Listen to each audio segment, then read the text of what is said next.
감사합니다. 하나님 말씀은 데살로니가 전서 1장 2절부터 4절까지 말씀입니다.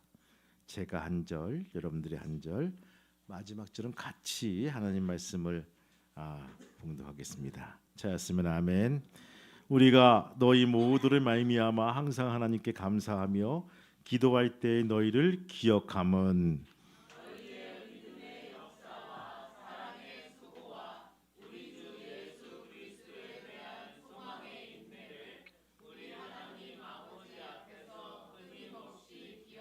같이 읽겠습니다. 하나님의 사랑하심을 받은 형제들아 너희를 택하심을 아노라. 아멘. 감사합니다. 여러분 인사하시겠습니다. 축복합니다. 감사합니다. 오늘은 어린이 주일과 어버이 주일을 같이 지내고 있습니다. 여러분 가정은 행복하십니까?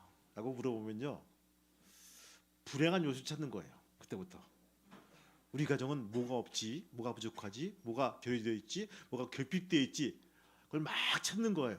그리고 발견하면 너무 기쁜 거예요. 이래서 우리는 불행한 가정이야, 행복하지 않은 가정이야라고. 여러분들, 하나님은 단점을 물어보신 것이 아니에요. 그 중에서 행복한 요소가 뭐가 있니? 라고 물어보시는 거예요. 여러분, 에덴 동산에서 다 행복하겠습니까? 거기가 다 좋겠습니까? 근데 무엇 하나 좋은 거 있으면요, 그것으로 만족하고 사는 것이 에덴 낙원이라는 부분입니다. 우리 가정들 보면요, 다 만족하시겠어요? 다 좋으시겠어요? 근데 그 중에서 무엇인가 나은 게 하나라도 있으면요, 그것이 얼마나 감사한지 그것으로 인해서 하나님께 감사할 수밖에 없다는 것입니다. 베트남에는 노인이 없습니다. 평균 연령 23.5세. 나라 전체가 평균 연령이. 그 왜일까요? 뭐 이상한 게 없느냐고 저는 가이드한테 물어봤어요. 이제 베트남 갔을 때. 나는 젊은 남녀가 집단으로 오토바이 타고 다니고 공화도 잘 안 보이고 신호를 지키지 않아도 잘 가는 그 모습 속에서, 야, 이 나라는 집에 노인도 없나? 이렇게 의문이 생겨서 물었다는 것입니다. 근데 그 가이드의 말을 듣고 보니까 이해를 했어요. 베트남에 노인이 없는 이유는 월남 적화 통일 이후에, 즉 월남의 성인들이 거의 다 죽었기 때문이란 것입니다. 그것이 현재 발표하는 국제사회에서 알고는 처형 숫자보다 3배가 많다는 거예요. 최소한 3천만 명 이상이 죽었다는 거예요. 여러분, 남한 인구가 몇 명이죠? 5천만 명. 따져보면요, 거의 다 죽은 거예요. 나이 드신 분들은요. 상상이 안 가죠? 아버지도, 삼촌도, 큰아버지, 작은아버지, 이 성인들은 다 죽은 거야. 그러니까 애들만 남아있는 거예요. 그걸 모습 보면서 애들 커오면서, 야, 베트남은 좋겠어. 왜? 젊기 때문에. 이렇게 말하지 말라는 부분들이에요. 1955년부터 1975년까지 20년 동안 월남 전쟁이었어요. 그 동안에 3천만 명 이상이 다 죽었다는 거예요. 가정의 달, 다시 한번 생각해보는 우리의 단상입니다. 여러분 가정은 행복하십니까? 흔히 행복한 가정을 지상 낙원이라고 합니다. 그리스도인 가정을 작은 천국이라고 일컫기도 하죠. 가정은 행복해야 합니다. 행복한 가정에는 기본적인 요소가 있습니다. 믿음과 사랑과 소망입니다. 여러분들 좀 재밌는 게, 이 지식인들은요, 이 3가지 좋아해요. 첫 번째, 두 번째, 세 번째. 아니면 서론, 본론, 결론. 뭐 이렇게 3단락으로 나눠가지고 딱딱 떨어지는 거 좋아합니다. 4가지 안 좋아해요. 5가지 싫어해요. 하나, 둘, 셋. 믿음, 소망, 사랑. 딱 떨어지지 않습니까? 이 사도 바울도요, 데살로니가 교회 성도들에게 향기로운 삶의 특징을 믿음의 역사, 사랑의 수고, 소망의 인내라고 일러주고 있습니다. 아무리 외적인 조건을 다 갖추었다 하더라도 이 3가지 기본적인 조건이 결여되어 있다면 행복은 보장하지 않습니다. 외부적인 환경이나 조건이 열악하더라도 믿음과 소망과 사랑이 바탕으로 하는 이 가정은 경우에는요, 그 행복이 흔들리지 않는다는 것입니다. 가정의 달 5월 온 가족과 함께 드리는 예배에 임하면서 우리 모두 행복한 가정의 요건들을 갖춰 나갈 수 있는 귀한 아름다운 성도가 되시기를 주님의 이름으로 축원합니다. 여러분, 첫 번째 뭡니까? 믿음입니다. 오늘 말씀과 세 가지 요소 중에 첫 번째, 믿음의 역사다. 따라합시다. 믿음의 역사. 믿음의 역사. 아멘. 여러분, 건전한 믿음에는요, 불가사의한 신비적인 요소가 있습니다. 그것은 뭘까요? 하나님과의 관련되어 있기 때문입니다. 뭐 이게 언어학적으로 이해가 안 되는 뭐 신비적인 영적인 이런 표현들을 우리가 할 수 있죠. 시편 128편 1절 말씀 보니까요, 여호와를 경외하며 그의 길을 걷는 자마다 복이 있도다라고 일러주고 있어요. 다시 한번, 여호와를 경외하며 그의 길을 걷는 자마다 복이 있도다. 이 믿음의 역사는 첫 번째 뭡니까? 여호와를 경외하는 것입니다. 여호와를 경외하는 것이다. 여러분, 구약 시대 하나님께서 선민 이스라엘에게 요구하신 것은 뭡니까? 한 가지였어요. 하나님만 전적으로 섬기라는 것입니다. 우린 그것을 only one이라 합니다. 하나님만 섬기라는 거예요. 여러분, 십계명 첫 번째 요구가 뭡니까? 너는 나 외에 다른 신들을 내게 두지 말라는 거예요. only one입니다. 출애굽에 나와 있죠. 오직 하나님만을 유일하신 하나님으로 섬기되 거기에 모든 정성을 다해 전심으로 하나님을 기쁘시게 하는 삶을 살아야 된다는 것입니다. 모세의 후계자 여호수아도요, 가나안 땅에 점령한 후에 이스라엘 백성들 앞에서 말하죠. 오직 나와 내 집은 누구? 여호와를 섬기겠노라라고 선언하십니다. 하나님을 경외하는 것은요, 사람의 기본적인 도리요, 본분입니다. 전도서 12장 13절 말씀 보니까 일의 결국을 다 들었으니 하나님을 경외하고 그 명령을 지킬지어다. 이것이 사람의 본분이니라. 이렇게 일러주고 있어요. 여러분, 하나님을 경외하는 귀한 가정과 성도가 되시기를 주님의 이름으로 축원합니다. 두 번째 뭡니까? 사람을 신뢰하는 것입니다. 원래 믿음이란 것은요, 말은요, 신뢰와 신용, 담보, 보증 등과 같은 의미를 지니고 있습니다. 여러분, 믿음이란 말은 거기에 포함되는 것이 신뢰, 신용, 담보, 보증. 이 말은요, 하나님께 대한 신앙으로 표현하자면요, 다른 한편으로 사람과의 신뢰나 신용을 설명하기도 합니다. 저 사람 진짜 믿음직해. 뭡니까? 무슨 말이죠? 신용이 있어라는 부분들이에요. 하나님께 대한 바른 신앙을 가진 사람은 사람과의 신앙 사이에도 서로 믿고 신뢰하는 관계가 되어야 된다는 것입니다. 특히 가족 관계인 경우 믿음이 없으면요, 행복할 수가 없습니다. 부부가 서로 믿지 못해 항상 의심하면서 살아간다면요, 그보다 더 불행은 없다는 것입니다. 고통이라는 거예요. 이런 가정에서는요, 자녀나 형제 간의 신뢰나 화목을 있을 수가 없습니다. 가족 간의 마음으로 불신의 벽이 쌓아가고 겉으로 행복한 채 흉내만 내고 있는 경우도 볼 수 있지만 결코 행복해질 수가 없습니다.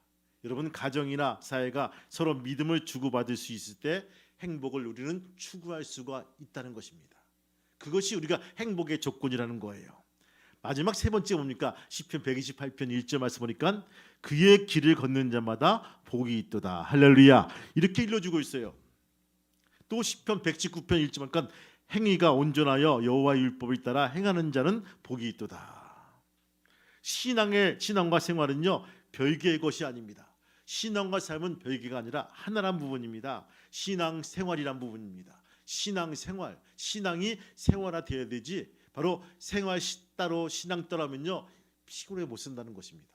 교회 와서는 신앙적인 일만 열심히 하는 거예요. 신앙적인 사람들. 사회에 나가서는요, 생활적인 것만 열심히 해요. 마음대로 퍼먹고 담배 피고 먹고 놀고 그냥 날부러져가지고 맨날 대리만 부르는 거예요. 여러분들, 그 모습을 주변에서 안 볼까요? 다 본다는 거예요. 교회 권사님이신데 항상 대리에 엎혀서 오는 거야. 덕이 안 되는 거예요. 덕된 생활 찾아볼 수가 없는 것들이죠. 우리가 전도하면요, 전도를 못합니다. 왜? 창피해서 못합니다. 너나 잘하세요 하는 부분들. 여러분, 신앙은요 생활과 결부가 되어 있다는 것입니다.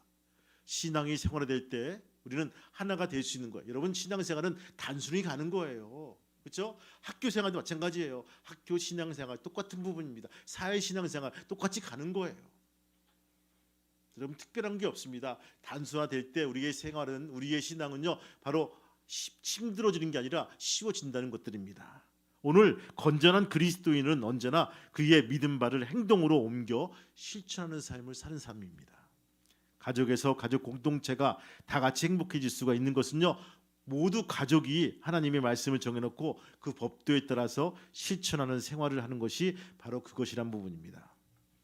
부부간에 지켜야 할 법도를 실천하고, 부모가 자녀를 사랑하며 자녀가 부모를 존경하고 효도하는 윤리가 실천될 때 우리는 하나님이 축복하는 가정을 이룰 수가 있다는 것입니다. 여러분, 특별히 믿음의 역사가 있는 가정이 되시기를 주님의 이름으로 축원합니다. 두 번째 뭡니까? 사랑입니다. 사랑의 수고다. 행복한 가정은요 기본이, 그 베이직이 사랑입니다. 믿음이 하나님의 관계에서 이루어진 것이라면 사랑은 뭡니까? 바로 사랑과 사람 사이에서 이루어진 그 베이직이란 거예요. 시편 128편 2절과 3절 말씀 보니까 내가 내 손이 수고한 대로 먹을 것이라, 내가 복되고 형통하리로다. 내 집 안방과 있는 내 안에는 결실한 포도나무 같으며 내 식탁에 둘러앉은 자식 자녀들은 어린 감람나무 같으리로다. 할렐루야. 여러분들 숱하게 나와서 읽었죠? 외웠죠? 기억나십니까? 아니, 표정이 왜 그렇죠? 그러니까 매주 했잖아요. 그렇죠? 이 말씀 128편 1절부터 2절, 3절, 4절 주예가 나와가지고 막 열심히 했잖아요. 잊어버리면 안 되잖아요. 첫 번째 뭘까요? 어떤 사랑일까요? 부부간의 사랑입니다. 내 집 안방에 있는 내 아내는 결실한 포도나무 같다라고. 얼마나 아름다울까. 여러분 한번 포도나무 처음부터 보세요. 포도나무 겨울에 보시면요 얼마나 아름답습니까? 아름다워요? 아주 저게 죽었는지 살았는지 바싹 말라가지고 저거 잘라서 땔감 쓸까? 이 땔감도 못 든 것이 포도나무예요. 그렇죠? 그냥 뽑아버리고 싶은 마음이 구트 같은 것이 포도나무야. 근데 언젠가부터 이것이 막 물이 올라오고 막 잎사귀가 피고 열매가 맺히는 거예요. 기분이 좋아지기 시작했어요. 근데 이게 주렁주렁 아주 탐스럽게 막 맺히는 거예요. 야, 참 그럴 거예요. 안 뽑길 잘했다. 진짜 좋다. 아름답다. 저게 가평에 가보면요, 그 비가림 포도란 곳이 있어요. 운악산 밑에, 그렇죠?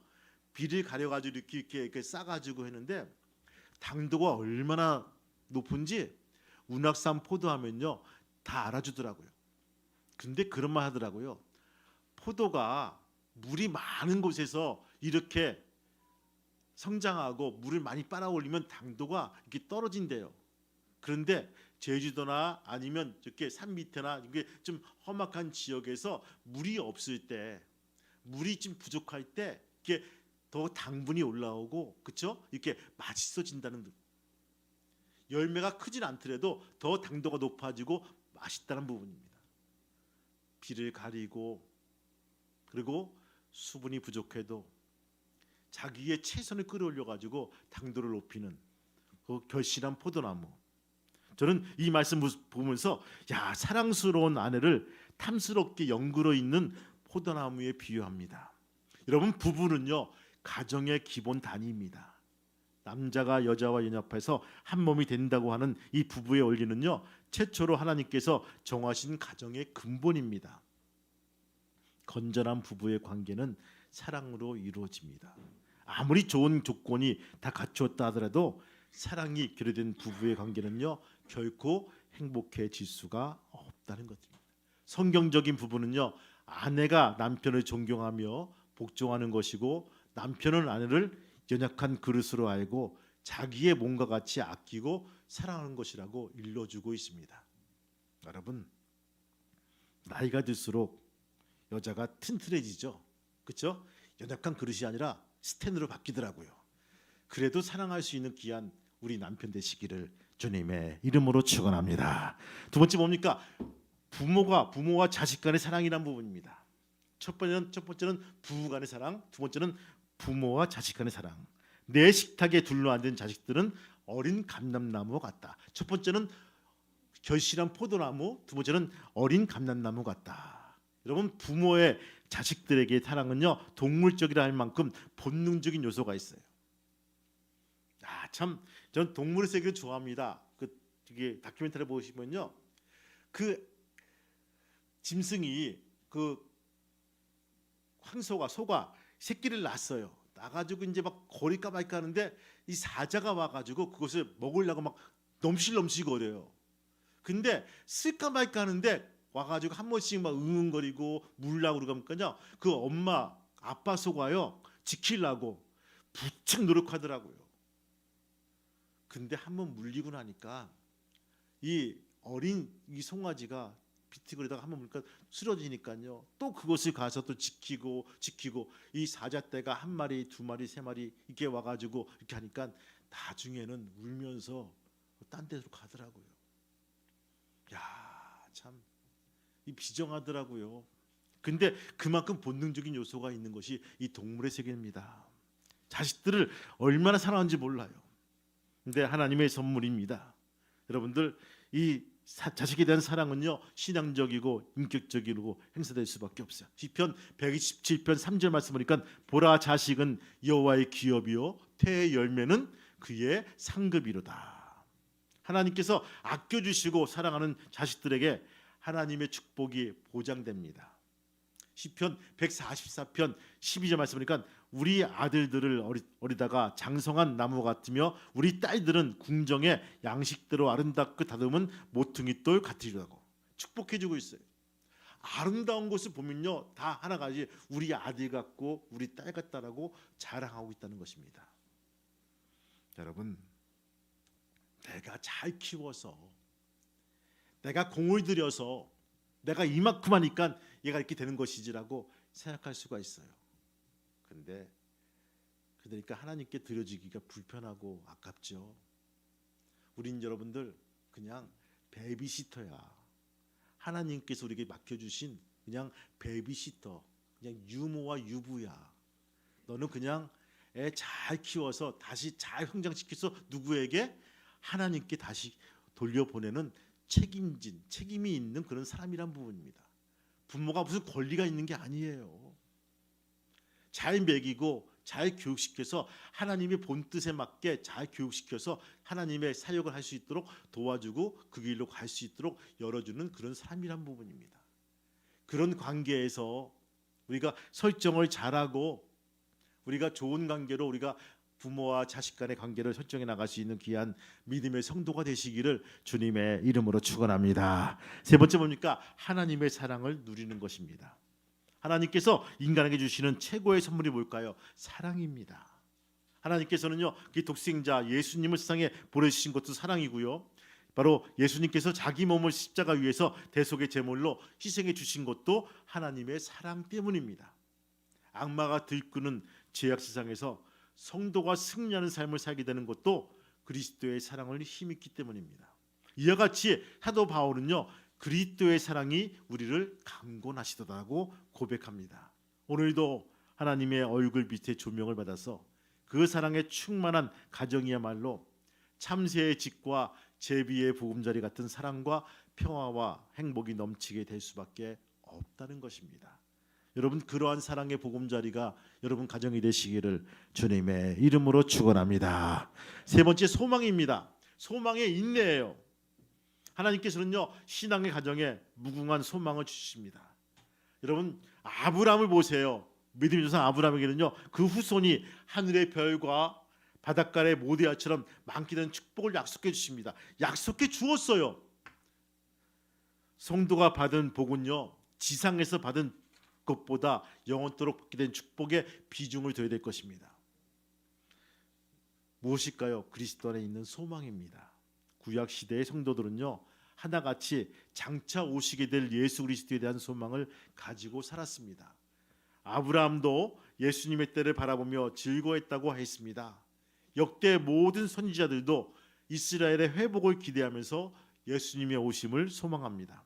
여러분, 수가성 우물가에서 예수님 만난 그 여인도요, 메시아 곧 그리스도라 하는 그가 오실 줄을 내가 아노니 그가 오시면 모든 것을 우리에게 고하시리라고 고백을 합니다.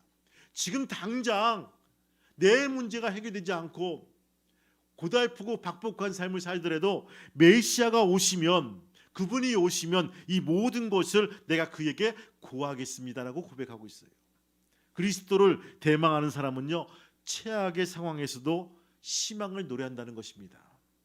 바울은 그 이유를 그리스도 예수 안에 있는 생명의 성령의 법이 죄와 사망의 법에서 너를 해방하였음을 일러주고 있다는 것입니다. 여러분,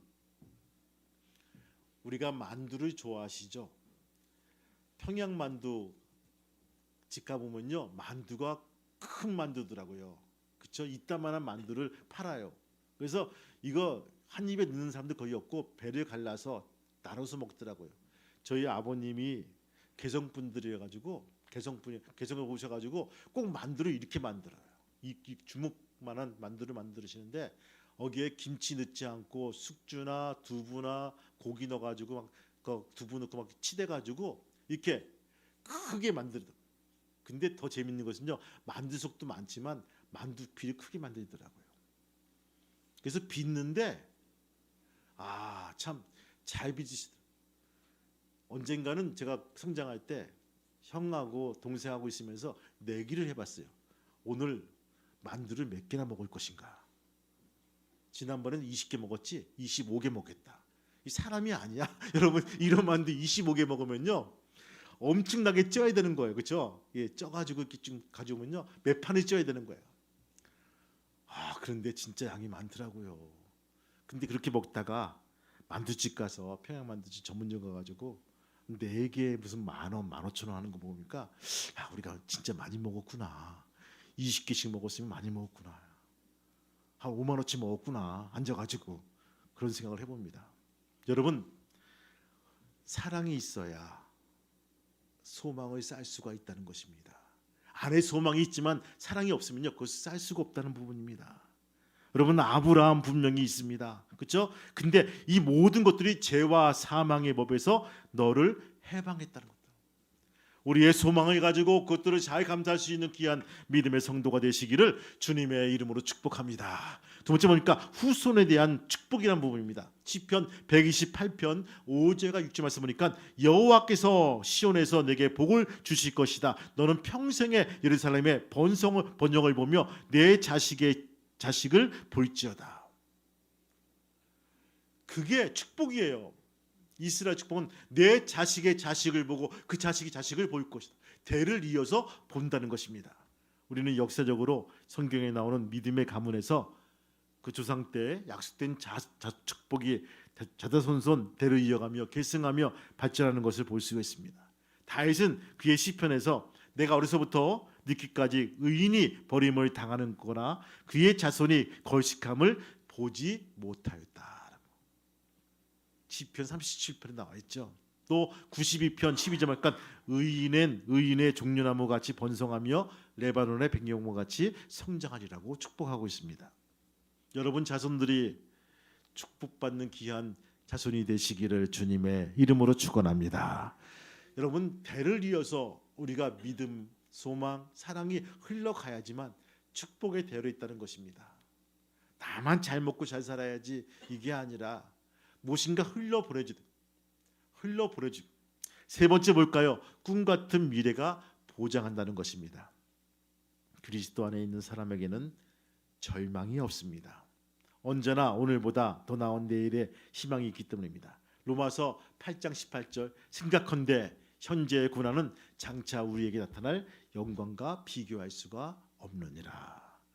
옛날 요셉은요 소년 시절 형들의 곡식단이 자기의 단을 향해서 절을 하는 것과 또 하늘의 해와 별과 달들이 12별이 자기에게 와서 절하는 꿈을 꿉니다. 그는 그 꿈을 때문에 형제들의 미움을 받고 엄청난 수난을 겪었지만 결국 그 꿈이 성취된 것을 보고 하나님은 악을 어떻게 선으로 바꾸셨다. 할렐루야. 이렇게 고백하십니다. 소망이 있는 사람은요 어떤 경우에도 인내하면서 하나님이 하시는 일을 기다립니다. 하나님께서는요, 이를 반드시 이루어내실 것입니다. 그리고 우리 입을 통해서 그 간증을 들으실 것입니다. 여러분들 기쁘지 않습니까? 우리 환경과 처지는 비록 비루하고 남루하지만 나중에는요, 우리 입을 통해서 간증을 들으시고 하나님의 기적을 만드신다는 것입니다. 여러분 가정이 그러한 가정이 되시기를 주님의 이름으로 축복합니다. 여러분 가정 속에서 하나님의 기적들이 많이 벌어질 수 있는, 그렇죠? 그래서 정말 이 믿음의 가정이고 이 기적의 가정이고 하나님의 역사하는 가정들이 늘어날 수 있는 귀한 믿음의 성도가 되시기를 주님의 이름으로 축복합니다. 5월은요 가정의 달입니다. 교회와 가정을 사랑하는 평화 성도가 되시기를 주님의 이름으로 축복합니다. 아멘. 우리에게 주신 것이 참 많은데 우리 남의 것만 보면서 없다라고 불만과 불평을 합니다. 주님 용서해 주시고 우리 가정과 우리 자녀가 얼마나 귀한지 다시 한번 바라보게 도와주시고 아버지 말씀에 우리가 입각해서 사랑하고 섬겨나가며 수고와 역사가 있는 귀한 가정이 될 수 있도록 도와주시고 이끌어 세워 주옵소서. 하나님이여 우리의 삶이 자체가 이제 이전과 이후가 갈라지게 도와주시고 올 한 해는 더욱더 믿음의 역사와 사랑의 수고와 소망의 인내가 있는 귀한 가정이 될 수 있도록 이끄시고 인도하여 주시옵소서. 주님께 감사드리며 이 모든 말씀 예수 이름 받들어 감사하며 기도하옵나이다. 아멘.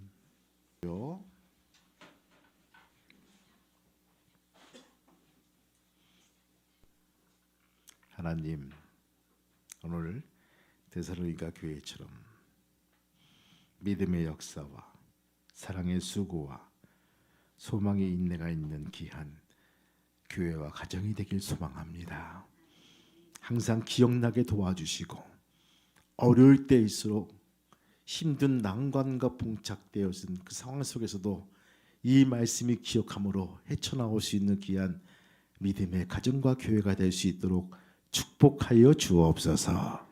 이제는 우리 주 예수 그리스도의 은혜와 하늘 아버지의 크신 사랑하심과 성령님의 감동과 기도 인도하심이 어린이날과 어버이 주일을 맞이해서 이렇게 모인 우리 교인들 머리 위에 손을 잡은 교우들과 또한 자녀들 머리 위에 또한 아레케이 평화교회 위에 지금부터 영원토록 함께 하시기를 간절히 축복하며 기도하옵나이다.